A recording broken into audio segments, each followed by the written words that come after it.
It's been nearly 10 years since most of us first heard the name Bernie Madoff. Today, the notorious former investor is serving 150 years in prison for swindling clients out of tens of billions of dollars, including clients right here on the Suncoast. And even though a law firm has been paid nearly $40 million to start doling out restitution to victims, most victims have not seen a dime. ABC 7's Ray Collins tells us what is being done.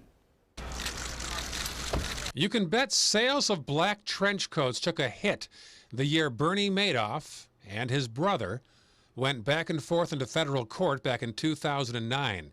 Orange is the new black for Madoff, serving the rest of his life behind bars at a federal prison near Raleigh, North Carolina. 5,000 former clients, now better described as victims, are trying to recoup at least some of their losses. Of the 5,000 victims, 20% are in Florida, some 62 here on the Suncoast. A lot in Palm Beach and in Florida, #2 in the country, but there's a lot in Sarasota area too. And that's why Congressman Vern Buchanan is pushing the Attorney General's office to step in and speed up distribution of some $4 billion in compensation to Madoff victims. I've talked to many families that lost their net worth. Nothing's been distributed or very little's been distributed. I think we need to find a way to move that process along, and that's when we decided to work with the Attorney General's office sessions to see if we can't make this happen a lot quicker than it's been happening. No response yet from there? Not yet, but we're going to keep pushing it and make sure this happens. Since our interview, Buchanan's office issued a press release saying the Attorney General has agreed to take a closer look at the delays, and local financial advisors say it's about time. Look, folks need to be compensated to the fullest. Gabriel Hammett is an investment advisor to nonprofits and was clients like his who lost plenty of money. Well, things like this, happen once in a generation, something of this magnitude. We're talking about a $100 billion Ponzi scheme. And the clawbacks that the law firm has to initiate and the federal government has initiated take years. We're talking about taking money away from charitable institutions and private individuals who thought they actually had realized these profits that Madoff purportedly generated year after year, an annualized rate of return of 8, 10, 12%. That wasn't actually real. So while Buchanan tries to get compensation for victims, how can you at home be sure not to fall victim yourself and have your life savings robbed?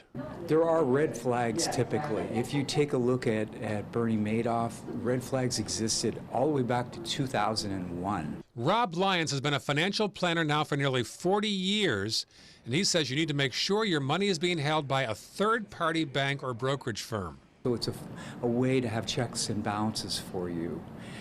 Bernie Madoff did not have that. He not only managed the assets, but he held them. He issued statements that were falsified. There was no third-party custodial institution that was issuing statements that indeed confirmed that the returns were real, because the returns were fake. So how would these men describe the man in black? Honestly, psychopath. He is a person who preys on other people. Were he not in the financial business, he would have preyed on people in other ways. It is the core of, unfortunately, what he was as a human being. For some folks, greed has no boundaries. I mean, we hear about con men and stuff. I mean, I just can't, it's so over the top, I can't even imagine the right word. But he put together a Ponzi scheme, had to be one of the largest in the history of the country. And I have talked to individuals, I've talked to families that lost their life savings, many of them that are 65, 70 years old.